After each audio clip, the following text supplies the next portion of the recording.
Good afternoon. Welcome to EI Would Agree. Live on LinkedIn Live on YouTube now as well, I believe. First time today on that. Live on Twitter. Anybody who's watching us, we do like a good interactive show. So if you're watching us in the audience, please feel free, as we're talking on the topics today, put your notes in the comments on LinkedIn, and we'll be able to have a look and see what your questions are, what your comments are. And we'll do our best to get round to answering things as live as we can. I'm going to welcome today's guest, Steve. Hi, Steve McCann. How are you? Hello, Paul Banks, senior consultant, I see. Senior only in title. Although rapidly changing with a 4-year-old in my house. How are you doing, Steve? Yeah, having a good day? Very well. Lovely day up here in the Yorkshire Dales. The sun is shining, and life is good. Look forward to covering some ground quickly. Get people's attention. Let's crack straight in. Awesome. So today's discussion is around distributed working. So we've had quite a lot of conversations on this show and otherwise around hybrid working, remote working. Steve, you're an expert, as I would see it. I'm sure you'll put me to rights, but you're an expert in what I would see as distributed working. What would you see as the key differences between what we've already discussed and distributed working in your eyes? Is there one? I think there's a lens we could look through here that would help us pull out, because there's different kinds of distributed. If we look at hybrid, for example, because at the moment it's quite fashionable that everybody's talking about hybrid working. What kind of hybrid? There are different kinds of hybrid, and I would say if we're going to look at hybrid as a lens through which to approach distributed, because distributed has been happening for a long time. A lot of people are very good at it. The thing they're struggling with is the new blend of, what do we call it? New ways of working, post-pandemic, all these phrases to do with people have got used to some extent, and some prefer the flexibility of work from home. It looks like you may be doing that yourself. And the advantages that go with it, the personal advantages and disadvantages. There's a blend for everybody. And then there's the draw towards the office, the requirements and benefits of working in an office environment with improved collaboration, people would argue, communication, mentorship, company culture. So you got different stuff going on. So distributed work has happened for a long time, and I would say agile software companies have been doing that. We worked a lot with them prior to the pandemic. So Rees McCann, most of our work was with the agile community, because they're smart. They got good incomes, they'll spend the money on good products. It worked well for us. The wider question isn't really with them. They kind of know what to do. Is this hybrid? And I would start by saying if hybrid is the answer, two things. One, what was the question? Two, who asked it? And that's the entry point I'd like to use here, because if it is the answer, what was the question? And I kind of fear that it seems to be the no-loss solution. Oh, heck, what have we got? Management. We want to get people back in the office. Why? Brackets. We want to control them. We don't trust them. We want efficiency. We want to see focus. We want to make sure they're not shirking, close brackets, out loud. Oh, because it's company culture,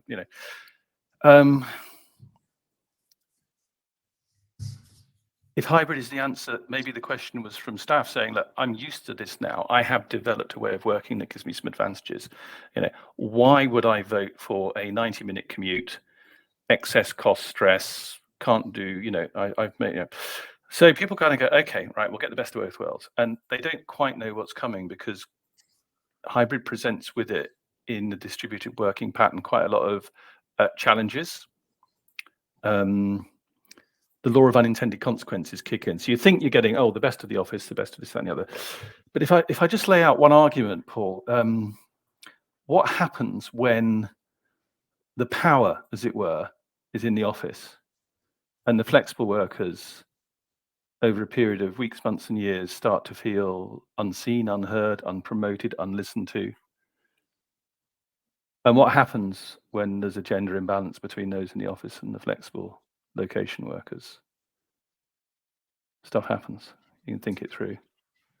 law of unintended consequences. So you've got to, the people who succeed at it have what I would call an agile mindset. I don't mean they're agilists, but have an agile mindset. So in Cynefin terms, they will probe, sense, respond, and measure results. What works, what doesn't work. And that's kind of important. And they will probably think remote first. And that has massive implications. And it's probably the opposite of most realities in that distributed hybrid model.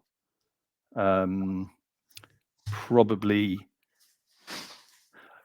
before the pandemic, we're doing some work in Oslo. Here, you'll love the irony of this. We're driven by a number of passions. One is creating real diversity, and that comes through inclusion. And we're looking at creating a lower carbon footprint world in which you don't sacrifice the quality of your online meeting events. You don't put up with, shockingly poor quality work by going online. You actually get better than in the room. So, we're motivated by that. And so the irony is we were in Oslo working with a team on international distributed working practices. And they had a fantastic team, but they had an imbalance. So the people who worked out of the head office, and this is a global organization, could not and would not understand why we wanted to move them for meetings where there would be 6 to 8 of them in Oslo and probably 12 people globally at individual stations in different countries. And we said, well, why don't we have a go at, one person, one machine? And they were not unreasonably very, very reluctant to do that because they lost communication bandwidth. But in the room we can talk to each other. And I thought the way and they simply couldn't see that for the remote people, sometimes with poor quality connection, that was an exceptionally low quality experience. They didn't feel heard, seen, respected, and listened to.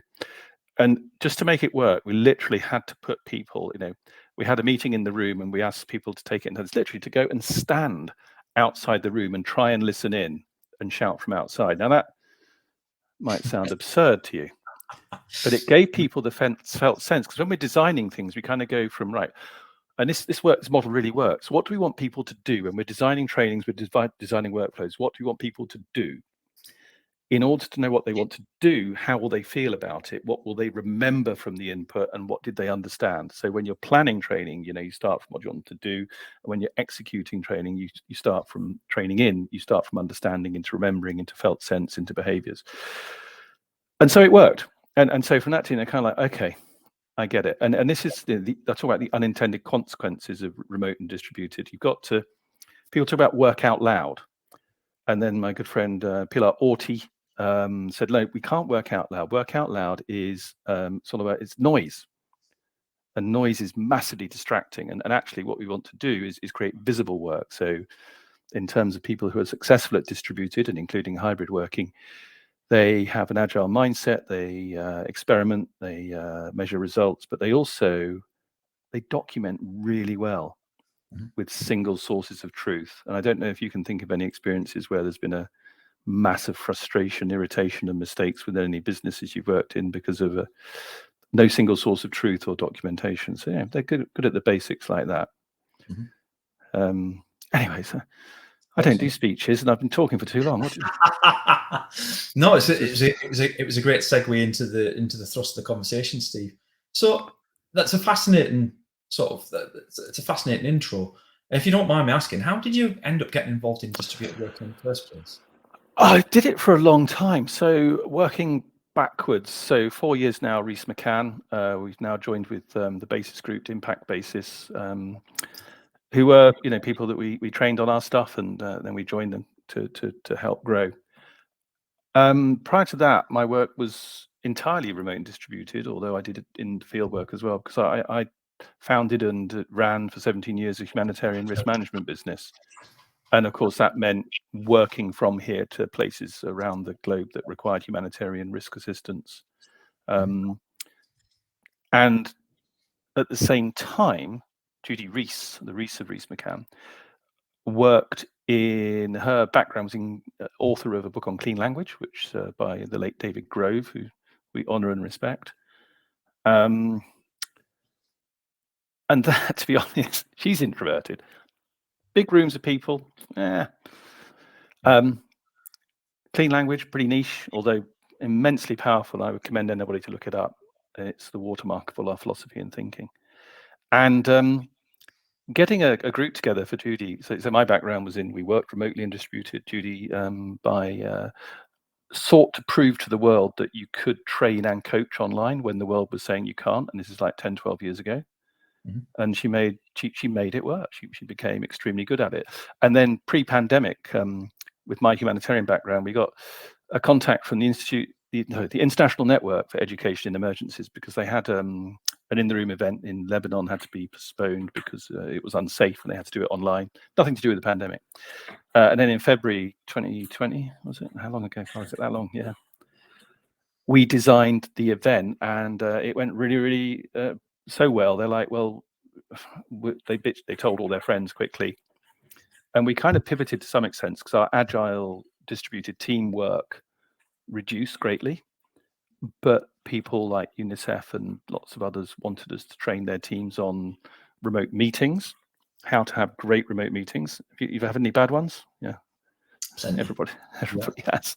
So great remote meetings and we taught people how to become great trainers, in the room trainers, how to evolve in a Darwinian sense into becoming great online trainers, because it's similar but it's different. There's some different things, and it's a bit of this working visibly, as Pilar would say, working out loud.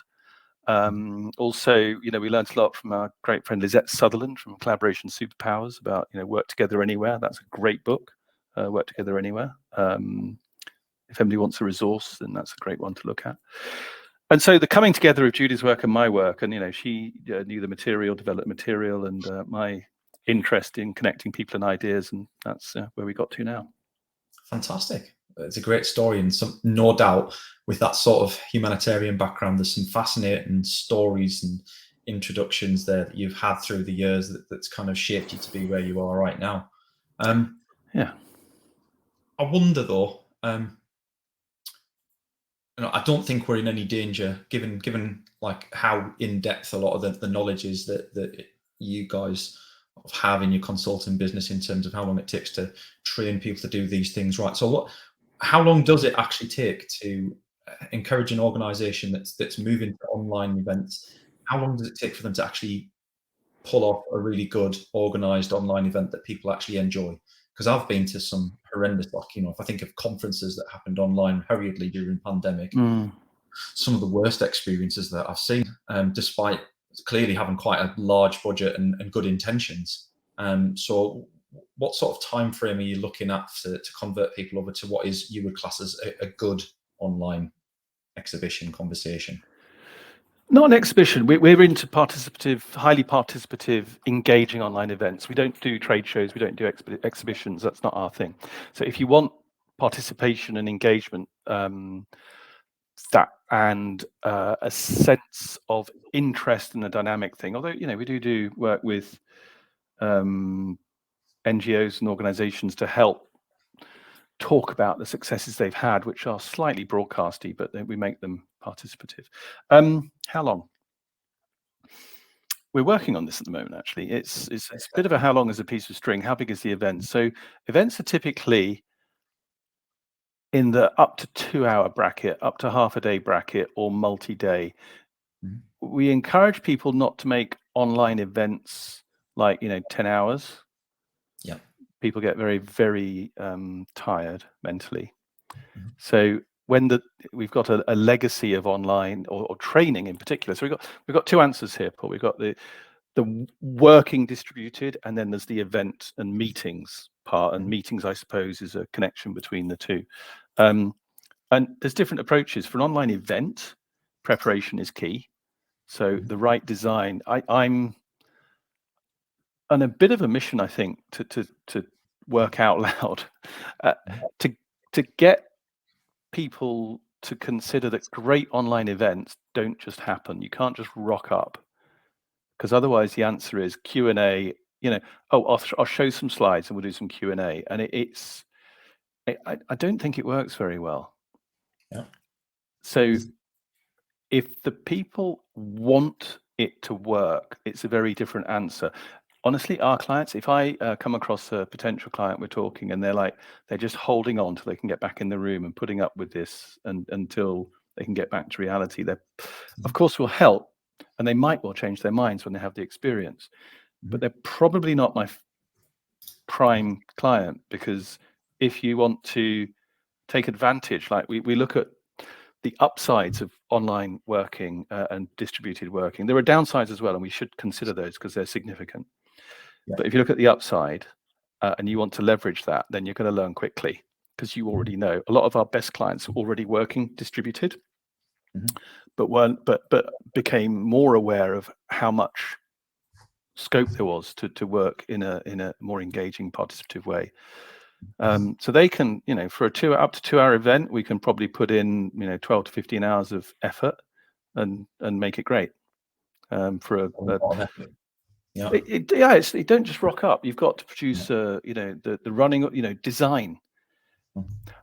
Here's the thing: top commercial secret stuff now we're putting out. Is it 6 million or 5 million people signed up to watch this, or was it 6 or 5? 15, I think. 15. Okay, here's the secret.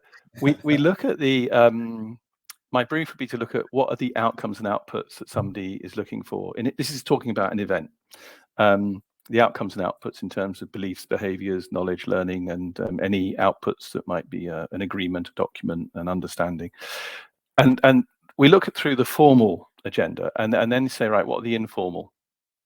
And not many informal outputs, but there are informal outcomes. And that's all the tacit stuff that happens in terms of awareness, knowledge, feeling safe, respected, included, curious. That has to be designed in, and if it's not designed in, it doesn't happen. So we're talking about creating stimulated serendipity. Yeah. We like a beaver. A beaver. Here we go, off on a metaphor. I love beavers because they create an environment in which beavers flourish. At the same time, they create an environment in which the wider world benefits. There's flood protection, there's habitat, there's it's all sorts of things.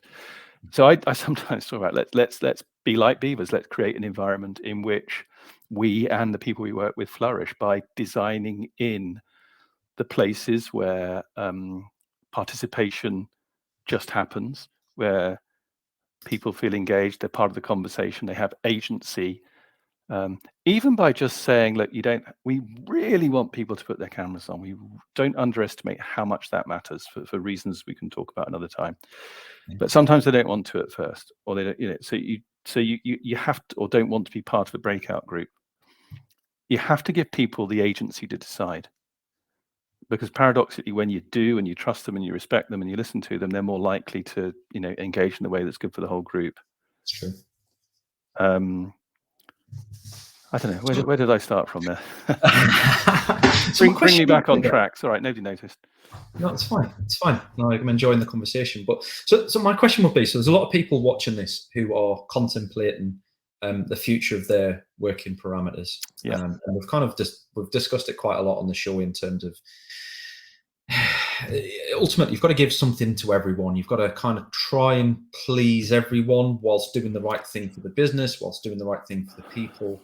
And clearly, if you're going to have a 2 hour online meeting, God forbid, a 2 hour online work meeting, they do happen. You can't put 15 hours of work into that. No. That'd be very different. Oh, no.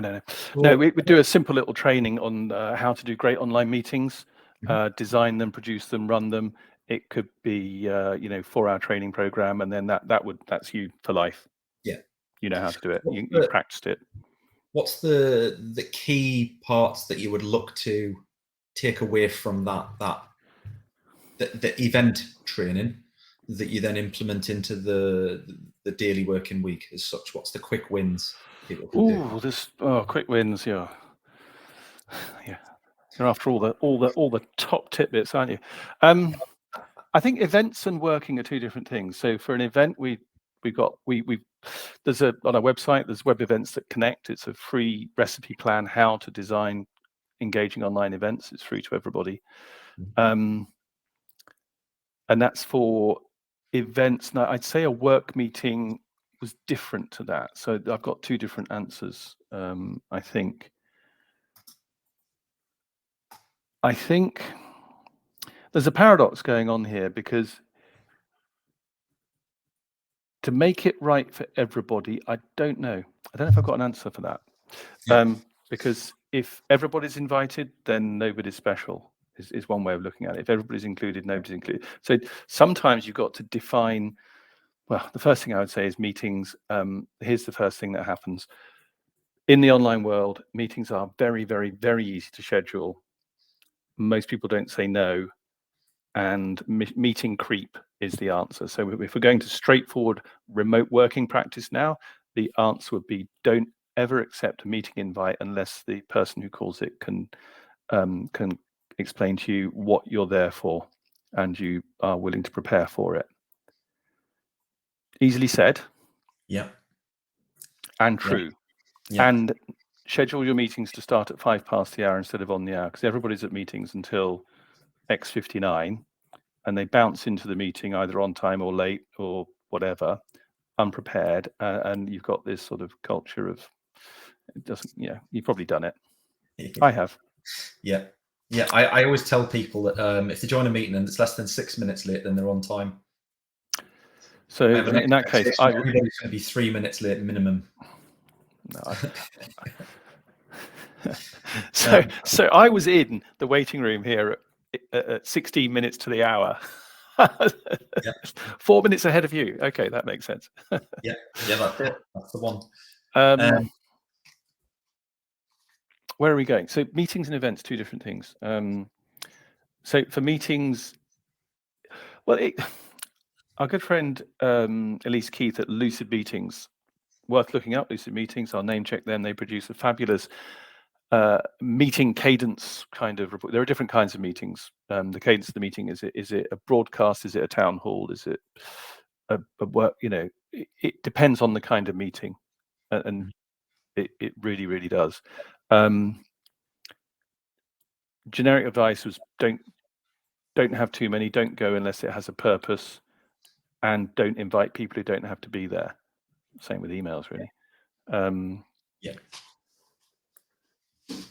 Yeah, it's a good point. That's a good takeaway, Steve. Is, I think, consider it like an email.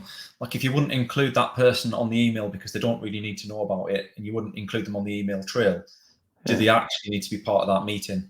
And that's valid. I suppose you've got like regular meetings where team meetings, 3 weeks you won't, and you can kind of dip in and out of them.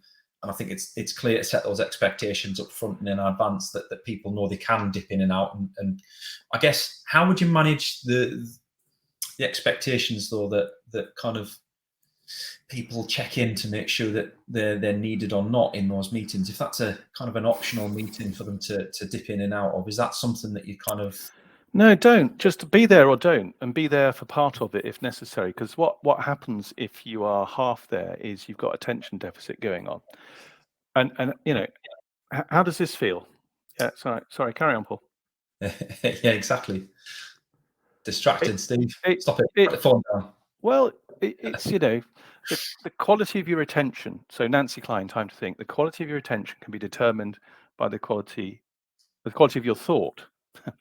Can be determined by the quality of the other person's attention. If I am paying attention, this is what we talk about, the double doom loop of low quality meetings and working practice. If you're only half there, people can tell, and if you do, if you're kind of like this, you think, oh, nobody can see me doing my email. Yeah, everybody can see you doing your shopping, whatever.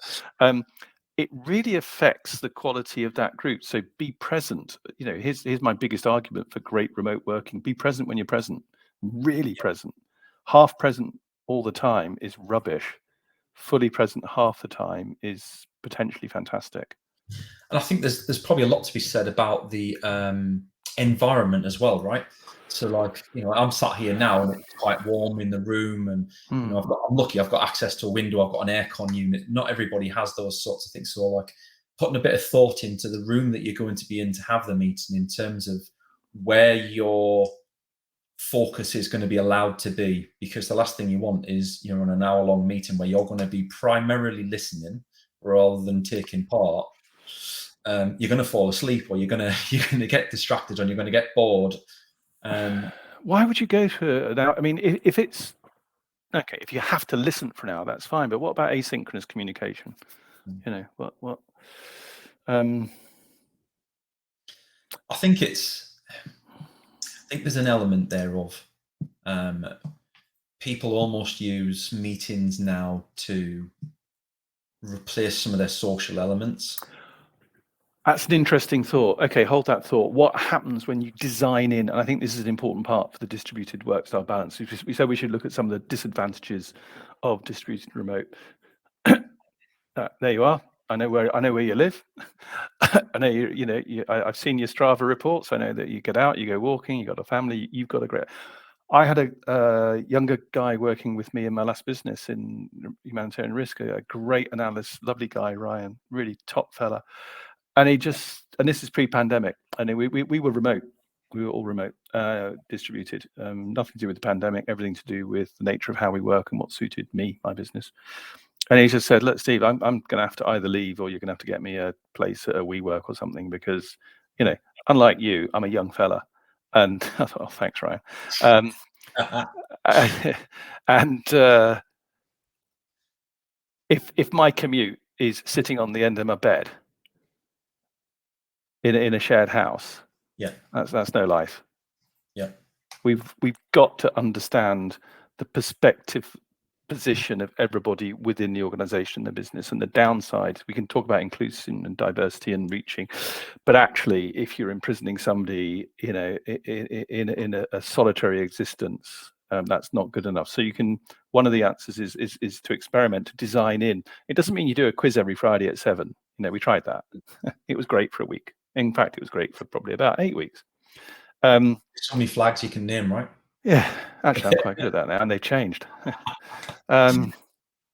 So, yeah, designing it in. So asynchronous social. And again, you don't force it, you create it. Like, think Beaver. What's the environment in which people can flourish? Because not only the social side of the organization or the people you work with, there's the mentoring and the culture. Culture, if culture's what happens when you're not looking,